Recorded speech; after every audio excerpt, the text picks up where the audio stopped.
Ciao, sono Michele Righetti. Oggi vediamo l'ottavo brano di Bach. Anzi, dovremmo dire, anche questo non è di Bach. È sempre tratto da 24 pezzi dal libro di Anna Magdalena, ma fino agli anni 70 questo minuetto in sol minore e anche un altro minuetto in sol maggiore venivano attribuiti a Bach, mentre invece poi negli anni 70 del 1900 sono stati attribuiti giustamente a Christian Petzold. Quindi oggi vediamo questo brano, questo minuetto abbastanza famoso, molto bello da suonare, in sol minore.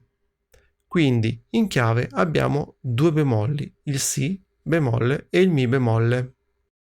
Dopo aver valutato molto come eseguire il brano, ho deciso di farlo senza gli abbellimenti, che nei 24 pezzi dal libro di Anna Magdalena sono tra parentesi, quindi sono lasciati, diciamo, alla volontà dell'esecutore. In questo caso, data la natura del tutorial, ho deciso di farlo senza, quindi lo vedremo senza questi abbellimenti, anche perché di fatto nella musica barocca era pratica comune inserire gli abbellimenti a cura dell'esecutore. Molto spesso non erano indicati e l'esecutore era libero di inserirli più o meno a seconda della bravura anche e anche a seconda, diciamo, dell'interpretazione che voleva dare, probabilmente anche del momento, dell'ambiente dove doveva essere suonato. Quindi oggi noi torniamo un po' alle origini, lo facciamo senza. C'è un'altra cosa da dire riguardo l'interpretazione di oggi, che sostanzialmente facciamo a meno di fare un ritornello perché così è riportato non nella versione originale del libro di Anna Magdalena, ma nella raccolta dei 24 pezzi dal libro di Anna Magdalena. Quindi faremo solamente il ritornello della seconda parte e non della prima. Così è. Bene, adesso andiamo a suonare il brano, prima a mani separate e poi a mani unite.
Se questo video ti è piaciuto lascia il like ed iscriviti al canale.